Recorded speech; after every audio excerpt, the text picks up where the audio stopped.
Innal hamdalillah nahmaduhu wa nasta'inuhu wa nastaghfiruh wa na'udzu billahi min shururi anfusina wa min sayyiati a'malina. May yahdihillahu fala mudilla lahu wa may yudlil fala hadiya lahu. Asyhadu an la ilaha illallah wahdahu la syarika lahu wa asyhadu anna Muhammadan abduhu wa rasuluhu la nabiyya ba'dah. Allahumma shalli wa sallim ala sayyidina Muhammad ibn Abdillah wa ala alihi wa ashabihi wa man walah. Amma ba'du fa ya ibadallah, usikum wa nafsi bi taqwallahi wa ta'atihi. Qala Allah Ta'ala, ya ayyuhalladzina amanu taqullaha haqqa tuqatih wa la tamutunna illa wa antum muslimun. Kaum muslimin jamaah Jumat rahimakumullah, kesempatan yang mulia di tempat dan hari yang mulia ini, mari terus kita meningkatkan ketakwaan kita kepada Allah Subhanahu wa taala dengan istiqomah menjalankan perintah-perintah Allah serta berusaha semaksimal mungkin untuk menjauhi larangan-larangannya. Karena hanya dengan bekal takwa inilah kita semuanya akan berpulang menghadap Allah Subhanahu wa taala. Kaum muslimin jamaah rahimakumullah, masih suasana peringatan hari ulang tahun kemerdekaan Republik Indonesia yang ke-78. Dari peringatan kemerdekaan ini kita ambil pelajaran bahwa sebagai warga negara memang kita semua harus punya rasa nasionalisme, rasa memiliki bangsa ini, mencintai negeri ini, dan berusaha untuk membangun negeri ini supaya lebih baik.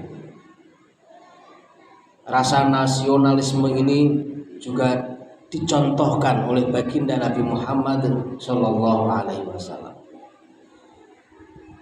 Akan kami sampaikan beberapa riwayat betapa Nabi Muhammad itu sangat mencintai negaranya, sangat menyayangi negara beliau.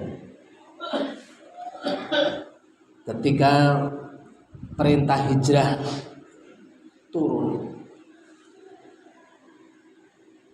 Nabi bersama para sahabat-sahabatnya dari Mekah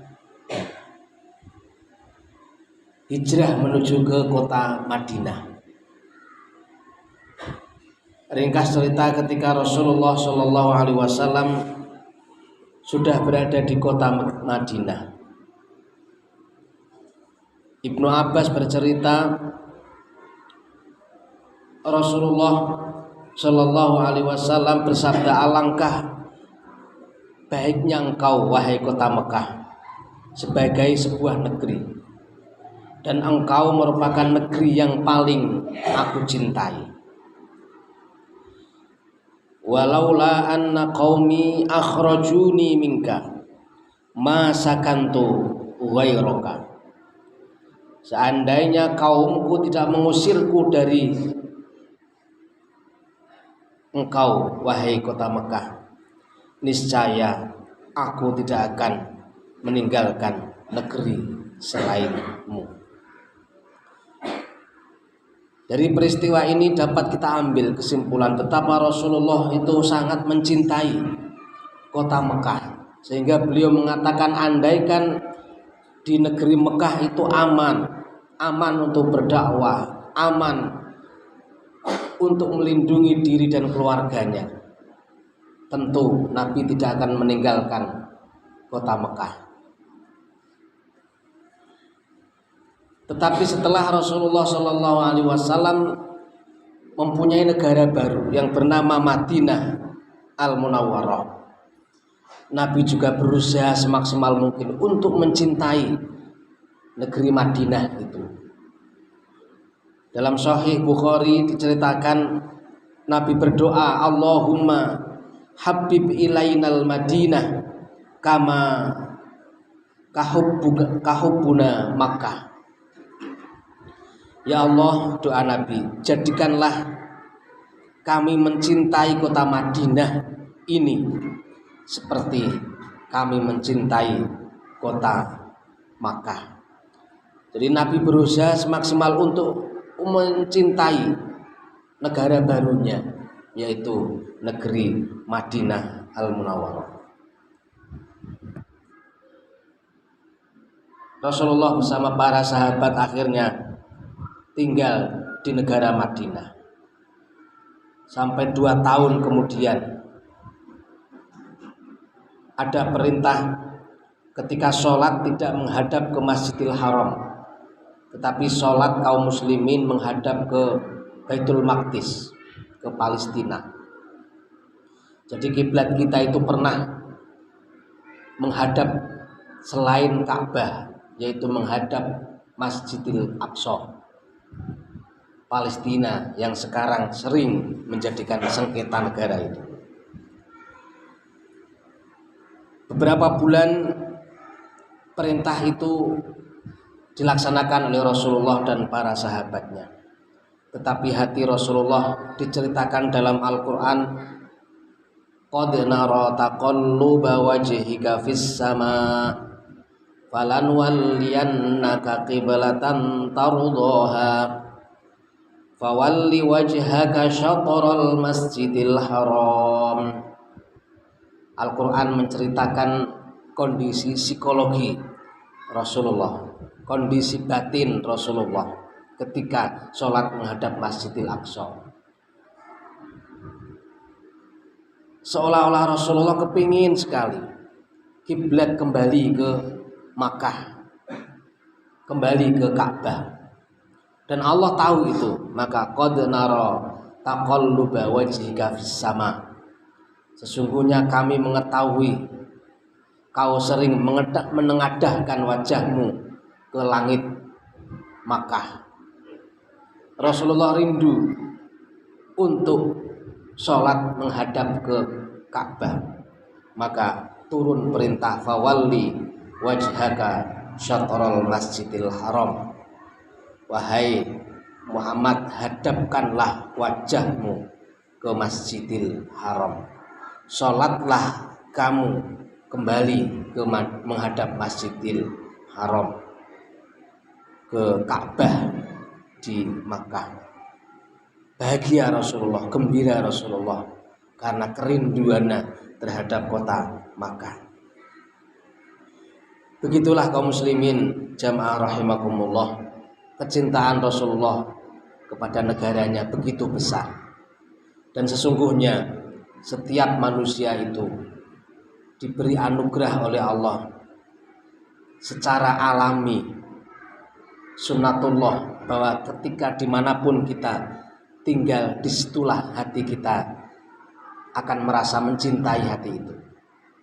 Ketika kita berada di luar negeri, ketika kita sedang haji ataupun umroh, di sana berkumpul seluruh manusia di dunia, kita akan nyaman ketika bertemu dengan sesama warga Indonesia. Kita akan senang ketika di sana kita ketemu dengan saudara-saudara kita yang seprovinsi. Lebih senang lagi ketika kita bertemu dengan saudara kita yang sekota. Bahkan bisa jadi lebih bahagia ketika kita bertemu dengan saudara-saudara kita yang sedesa atau sekampung. Itu adalah wujud dari hati nurani kita yang sesungguhnya di sana terletak kebahagiaan ketika muncul nasionalisme itu. Maka para ulama mengatakan hubbul waton minal iman. Cinta kepada negara adalah bagian dari keimanan.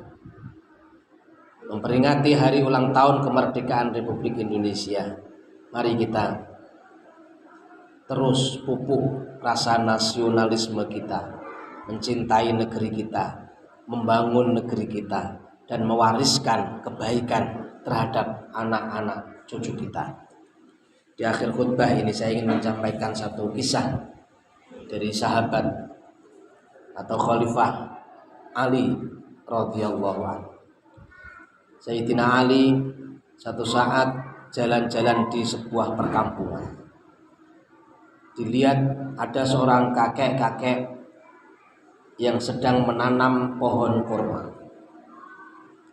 Didekatilah kakek itu, kemudian ditanya oleh Sayyidina Ali, "Wahai kakek, apa yang akan kau tanam?"